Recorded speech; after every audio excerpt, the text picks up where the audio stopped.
Jimmy Butler drama day 1000 drags on as we try and make sense of the latest suspension for Butler.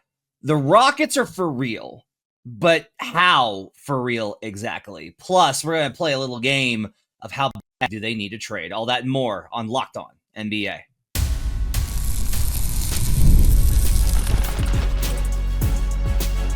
You are Locked On NBA, your daily NBA podcast. Part of the Locked On Podcast Network, your team every day.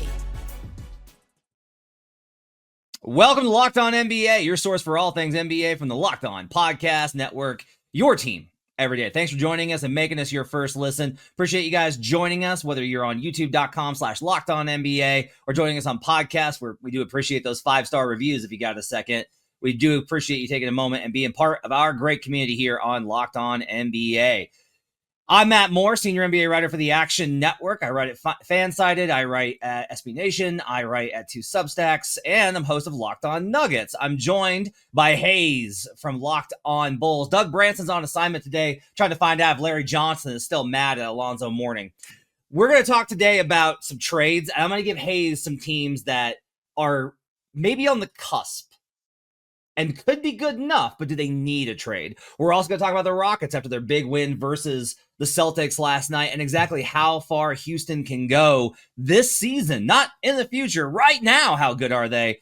But we're going to start with Jimmy Butler. Before we get to that, though, I want to let you know that today's show is brought to you by FanDuel. Super Bowl 59 is here, and there's no better way to make every play more exciting than with FanDuel Sportsbook. New customers can bet just $5, and if you win, you'll score $200 in bonus bets. Download the app or head to FanDuel.com to get started. Hayes.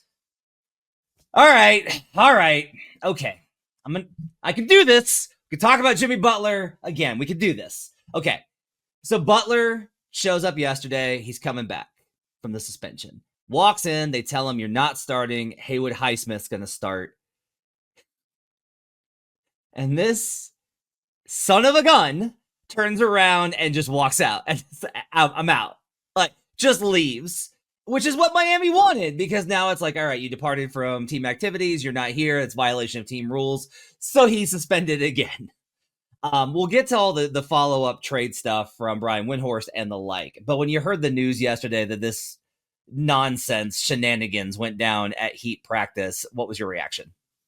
It didn't surprise me. Like, it didn't surprise. What did we hear just like last week, that he wasn't done making this just a mess until he gets his way? We know what Jimmy Butler does when he's ready to get out of a situation. I know that's what we keep talking about in these situations, but it's nothing left that Jimmy Butler can do. The Miami get to send him home. He's not going to get paid. I think I read that this one could cost him like $2.7 million, something like that. Like, good, because like, if you can't be an adult enough to show up at your job and compete, the one thing that bothers me about this, you're affecting the players. The players didn't have anything to do with your situation between Miami Heat, Pat Riley, and your contract. You're letting your teammates down, and the way that they've handled this, they've spoke out a little bit about it, but for the most part, they haven't turned on Jimmy, and that's the part about that's frustrating, is that Jimmy can't put his stuff aside enough to be a good teammate. And that should be one of the things that raises a lot of flags here. Yeah, and I think probably Jimmy's reaction would be like, look, those are my guys. I've gone to playoff games. I've battled with those guys. I've lived with those guys for 4 years. Like, when you're in an NBA team, you live with these people, right? And so like, those relationships are always going to be pretty close. And I get that. I understand that. And so from his perspective, he's probably like, this isn't like, I'm not trying to hurt them, but this is between me and the front office, and I have to do what's best for me.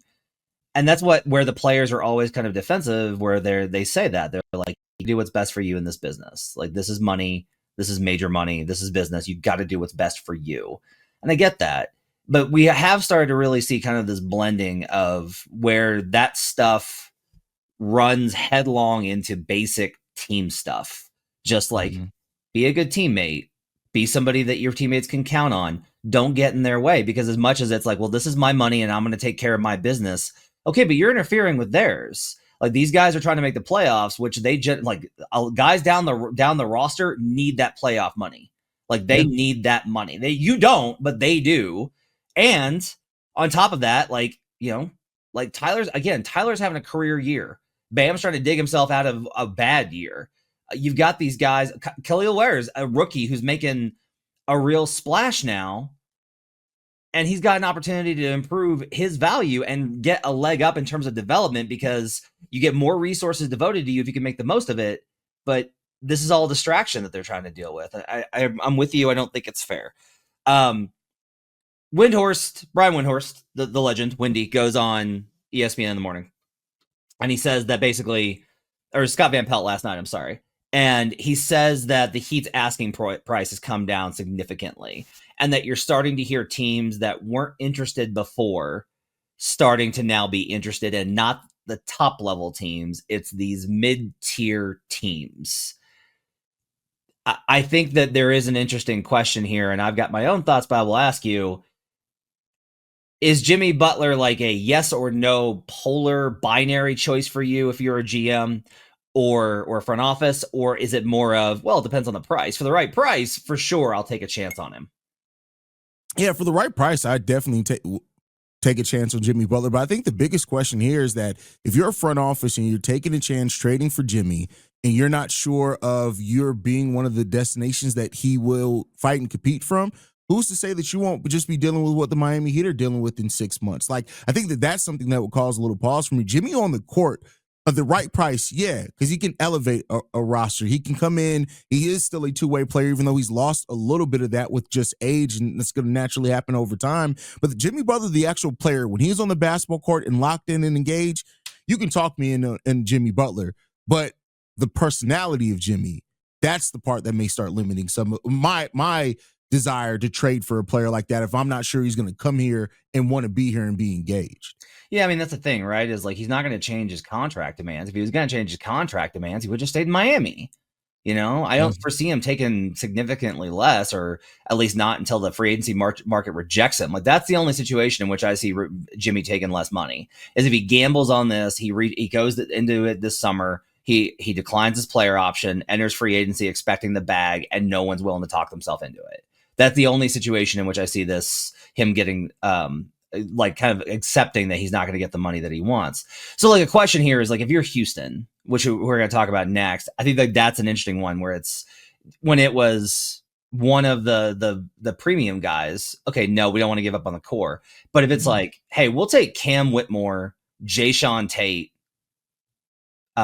filler, and one of your first, you can keep the Phoenix firsts. Is that worth a rental? I don't think so, because I don't want him long. Yeah. Like, I don't want him long. And I mean, like I said, like you can convince me for the fit on the basketball court, but like everything else is like, I wouldn't want to take them. And then do you really want Dylan Brooks and Jimmy Butler on the same team? Yeah. I mean, maybe you can send Dylan out in that deal. Like, that's another option. Yeah. Send Fred VanVleet, right? That clears up your roster. I actually kind of wonder if Houston should get involved in the multi-way talks. That's where I do think that they should probably get involved, to be honest. Because it's like, hey, you could move Fred's contract and move Amon into his starting spot. And then your starters when Jabari gets back are Amon, Jalen, Dylan, Jabari, and Şengün. And that's your best five.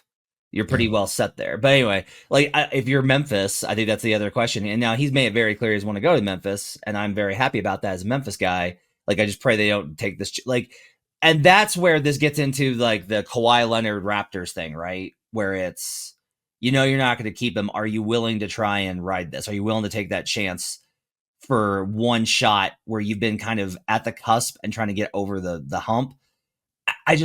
I don't see any team where it's like, if only they had Jimmy Butler. Yeah. Maybe Orlando, but boy, is that dangerous to me. Like, you got a good thing going in Orlando. That's the other thing, is like all the good teams, I'm like, you got good things going. Yeah, they're still building, and it doesn't make any sense. Like, for a lot of the teams that are younger, and this is kind of their first year going on a run like this, like, you just might as well wait to the offseason to see where everything sits before you make a decision that could change the chemistry of your roster, especially for somebody like Orlando and Memphis. No, I want Jimmy to stay far away from those teams, because I like what those teams are organically building, and if they do make a move, I don't want them to go to somebody who has such a huge chance to disrupt that chemistry that they have there. Yeah. Tough stuff. We will talk more about Jimmy Butler, I'm sure, tomorrow. when the latest nonsense comes out about Jimmy Butler. For the love of God, Miami, find a deal. Save us. Up next, we're going to talk about the Rockets. We're going to come back to Houston, and we're going to big win over the Celtics. Thompson, absolutely phenomenal. We'll talk about Houston and exactly how far they can go this season up next on Locked On NBA. That's on me. Brain fart there, my bad. No worries.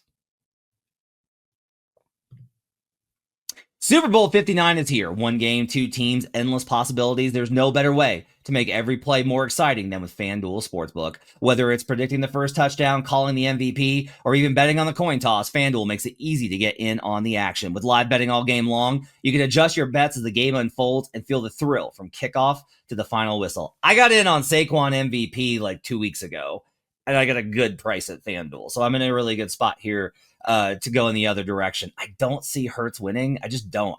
If Jalen Hurts is the best player for the Eagles, I think they're losing.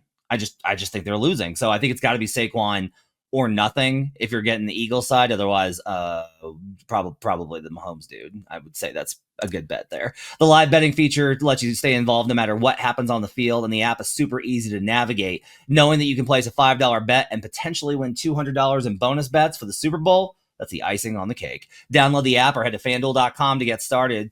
Bet just $5, and if you win, you'll score $200 in bonus bets. That's FanDuel.com. Bet with FanDuel, official partner of Super Bowl 59. We'll be right back on Locked On NBA. Back here on Locked On NBA Daily, there is a daily newsletter for your favorite team. Just go to LockedOnDaily.com. You can sign up for Locked On Bulls, Locked On Nuggets, whatever your team's flavor. Locked On Lakers, I'm sure that many of you are. You can get daily updates. You got writing from Katie Heindel, Mike Shearer, who's terrific. Both those folks are really good. Plus, if you're a fantasy basketball player, you get daily updates from Josh Lloyd. You know how valuable that is? That's incredibly valuable for it being absolutely free. Josh is insane at fantasy basketball. Go check it out at LockedOnDaily.com. All right, Hayes. So the Rockets get the win last night. If you want to hear more about the game and the win over the Celtics, go check out Locked On Game Night on the same very feed. You can hear about how they got that win. What I'm really curious about, and I've been diving into Houston. I started kind of digging into some of their stuff yesterday, watching clips, watching sequences, some of their actions. And I've been trying to figure out this team, and they've been slowly climbing. They started the season, and it was like, man, their defense is ferocious. Their offense is mid, but their defense is ferocious. They're kind of like the Orlando Magic of the Western Conference. And then as the season went on, the offense has gotten better and better and better. And you see it since Thompson came in the starting lineup. They're more dynamic. They're explosive. Jabari Smith Jr. is going to come back at some point, and we talked kind of about the lineup stuff there. They're going to have to figure that out. They've signaled that they don't really want to make a trade this season, and they want to see how far the young guys can go. That's the right move, by the way, because this is what Presti did last year, is everybody was like, how do you not go get a center? And Presti was like, I want to see what they do in the playoffs, and then we'll address the type of big that we need. And they did. Mm-hmm. If they don't make a trade, though, I'm trying to figure out how far they can go. Because the idea is we have a different guy every night. It can be Jalen Green. It can be Alperen Şengün. It can be Thompson. It can some nights it's Dylan Brooks and Fred VanVleet. Or I have real suspicions about that because I always feel like in the playoffs, because game plans get so tight and pressure gets so tough in terms of on-ball pressure, it gets harder to run basic stuff, and you're going to need a guy who can fundamentally shift the defense. But let me ask you this. When you look at the Western Conference landscape, as good as the Thunder are, and they are terrific, as good as the other teams in the West are, how far do you think the Rockets can go? I always like to look at this question, and there's something special about teams that are top 10 in offense and defense, even if they don't have that star that can, like you said, can like really shift the defense in a series. And those teams are usually ones that can go on pretty far runs. And the Houston Rockets so far on the season are 10th in offensive rating, 4th in defensive rating. And actually in the last 10 games, they're first in offensive rating, only 20th in defensive rating, but we know that defense is going to come up as they get players back healthy. This is a team that I think is more dangerous than people are realizing. Yes, they're having a great regular season, and we tend to think and look at these young teams that haven't really done it before as, let's just wait. Usually they don't do it in the first year, and I'm not saying that they are, but depending on how the matchups and the seeding falls in the Western Conference, I can see this team going to a Western Conference Finals. And by God do I say, if they're fully healthy, I like the potential matchup against the OKC Thunder. I'll still pick the Thunder to win, but I think that would be a series that goes 7 games. I'm saying that the Houston Rockets can sniff an NBA Finals this year. Whew! I like the take. All right. I like a lot to talk about. This is great. So here's like a good perspective on it. The Rockets have a better winning percentage than the Boston Celtics right now. It's crazy. After last night's win, they have a better winning percentage than the defending NBA champion Boston Celtics versus teams 500 and above. The Rockets are 18-9. That's the same record as the Boston Celtics, behind only OKC at 20-6 and the Cavs at 17-6. Like, they've beaten the good teams. They've done it. Here's another one. You talked about the offense and defense being, top 10. Of the top 10 teams in net rating over at Dunks and Threes, there are 3 teams that are top 10 in strength of schedule. The Clippers, the Wolves, somehow, and your Houston Rockets, who have had the 4th toughest schedule so far, and they're still here.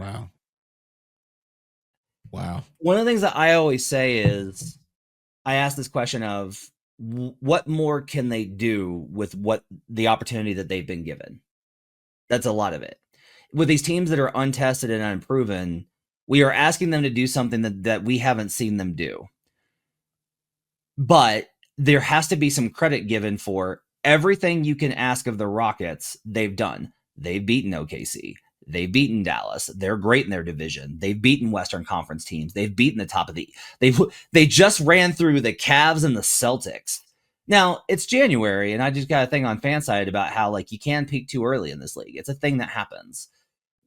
I do wonder that first playoff series, it depends on who they run into. So sometimes, like the Thunder last year in their first real run ran into a Pelicans team without Zion. And it was, it's the playoffs, but like the Pelicans are not a tested playoff team. They're young overall too.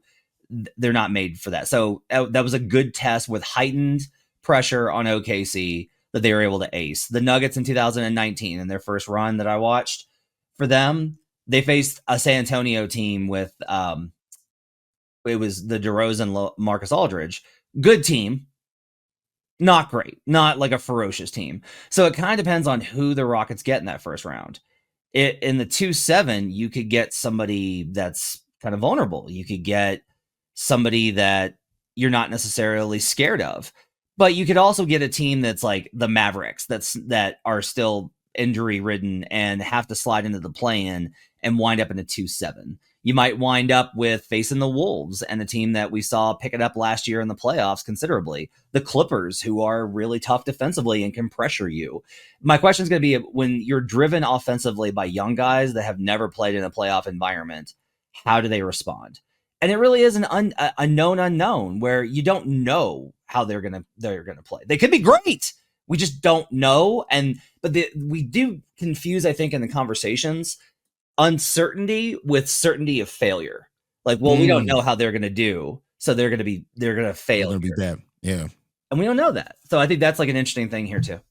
And I think coaching matters a lot in this too. And Ime Udoka is a coach that's been through the trials and the long playoff runs, right? With rosters that were similarly young and, of course, brighter stars at that point in time. But like, I think Ime Udoka and how well he can adjust to things coaching in that playoff series you mentioned as well could be key to that. And so them having that guy in Udoka who does have a vision and really believes in these young players as well could help get them over that hump as well. But you're right. They have a chance to face off, depending on how much the Mavericks can turn this around once Luka comes back, the Minnesota Timberwolves, and heck, even the Lakers, so to say. That could be, depending on how far the Lakers fall, it'd be a tough first-round matchup for them. Yeah.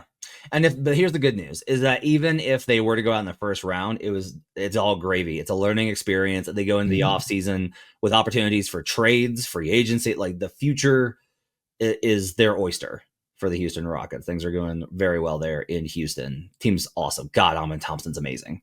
Yeah. He's just a menace. All right, up next, we're going to talk about some trade ideas in terms of, I've got 3 teams I want to ask Hayes about, and we're gonna see how much they need a trade to reach the conference finals. We'll talk about that next here on Locked On NBA.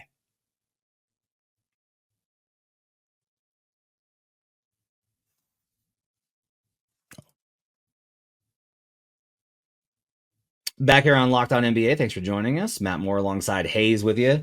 Doug Branson's on assignment trying to find Buzz's stinger. So I've got 3 teams I want to talk about here, Hayes. Trade deadline. Can you believe trade deadline's next week? Yeah, I know. Like, no. I'm like, what? I'm like, where did this? Like, this snuck up on us. Trade deadline and Super Bowl same week. As a little bit of a kind of a table setter, if you're curious, I'm not Shams Charania or Chris Haynes or Jake Fisher, but from the conversations I've had with folks in the league, it's going to pick up considerably starting on Saturday night is when like the first start, like guys, they come in for the weekend, they do weekend meetings, and then Sunday night into Monday is like Sunday night actually is when you get a lot of calls. Is like you're kind of breaking down things, and if you're running a war room, that's kind of when stuff starts to happen. You'll spend some time in the office on Sundays, and they'll start doing that because they want to get a start on it for having that 4 days before the deadline. All right, I got 3 teams, and I'm setting the bar at conference finals. Okay, so these 3 teams are if they do not make the conference finals, let's say it's a failure. I don't think that's tough to say in the West, or in the East too. But if they don't reach the conference finals, it's a failure. They can lose in the conference finals, they can get blown out in the conference finals, but they got to get there. How much do these teams need to trade on a scale of 1 to 5? 1 is they're good. They can do it with what they've got. 5 is crack open every open every cupboard, pull out every asset, dig out those second rounders and traded player exceptions.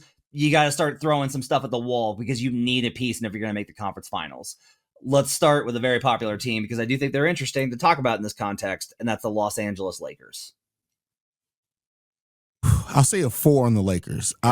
They desperately need a trade, I think, to add some balance to that team. I don't really trust Vando to be healthy at the right time. Maybe he will be, but I think if they can add another defensive weapon to help free some things up, specifically if that weapon's also a center, I think it could really help them increase their chances. But I think they really, really need a trade if it's conference finals or bust for the Lakers. All right, I'm going to ask you another question.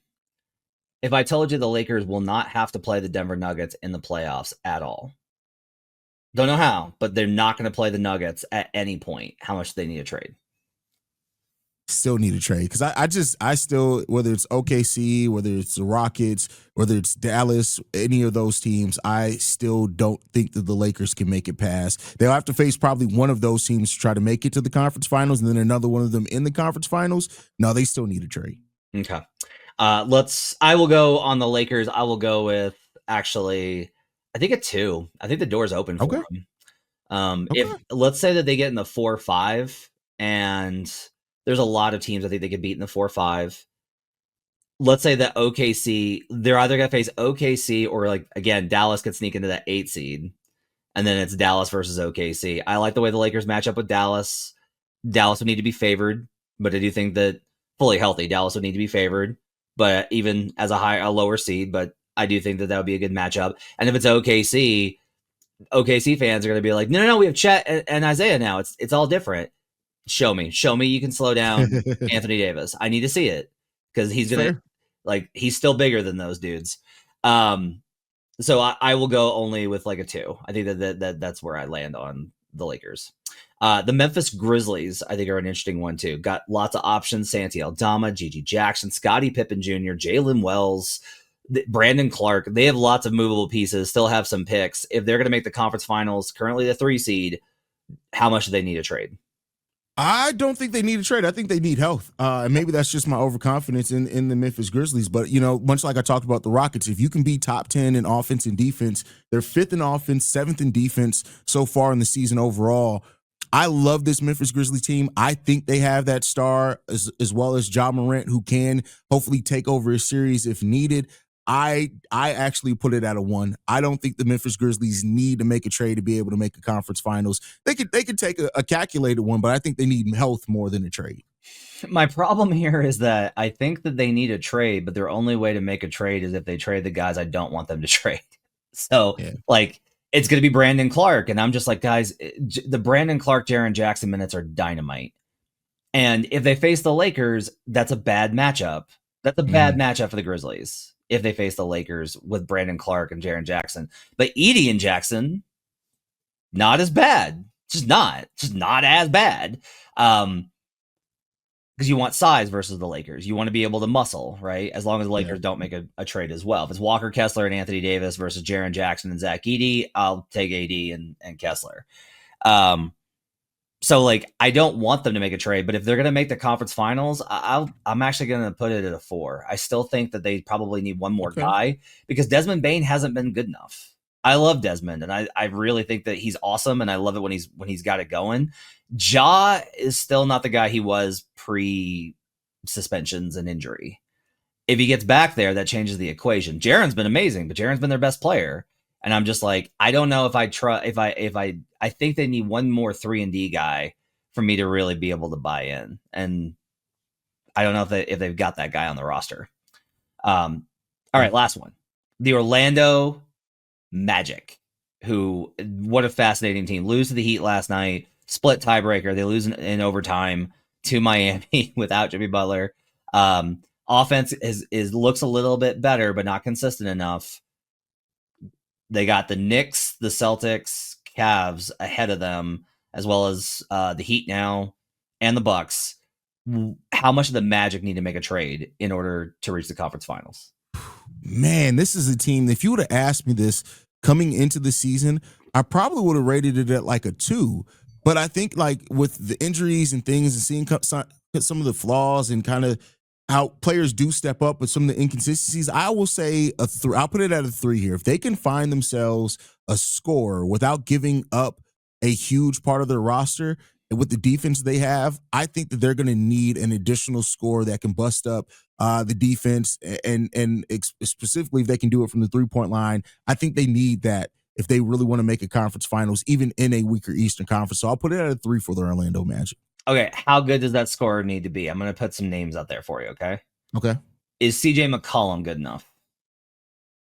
Yes. Okay, CJ, that's the bar we're at, is CJ. Yeah. Okay. I think so. So, like, you don't need like you're not going to get him, but you don't need like a Tyrese Maxey. You need somebody you just basically need like somebody who could basically inject offense into the lineup, you think? Yeah, like they don't need a Zach LaVine, but they could use a CJ. Now, if they can get Zach LaVine without giving up a major piece, that may be great for them. But I think a CJ McCollum could be enough with what they have there if everybody else is healthy for them to get over that hump. Let's say they add a pure shooter and they add somebody like Buddy Hield. What about that? Buddy Hield's just so inconsistent. Yeah. You can sell me on the Buddy Hield aspect of it because they wouldn't have to give up as much for him, but I wouldn't feel as confident as I would if it's a CJ McCollum, if that makes sense. Jordan Poole. Yes, I love Jordan Poole for them. I looked this up. Do you know that Jordan Poole, amongst like guys with at least 50 jumpers off the dribble, he's got the best effective field goal percentage off the dribble in the NBA this season? I found that stat this weekend and was like, what? Like Jordan Poole very quietly shooting the lights out for an absolutely wretched Washington team. Okay. All right. I'm trying to think if there's anybody else that we can kind of go to. The Raptors won't give up RJ Barrett, so that's out. That's the kind of guy that I think would help them a lot. Like if they had RJ Barrett, I would really like that. Like RJ Barrett at 2 guard, I would like a lot. I know he's not a scorer, but I know that he when he's on and he's been getting on more slowly. Could you talk yourself into as a low cost? Let's take a look at how it works this season, and then we maybe can make a bigger move in the offseason. How do you feel Lonzo Ball would fit in on the Orlando Magic?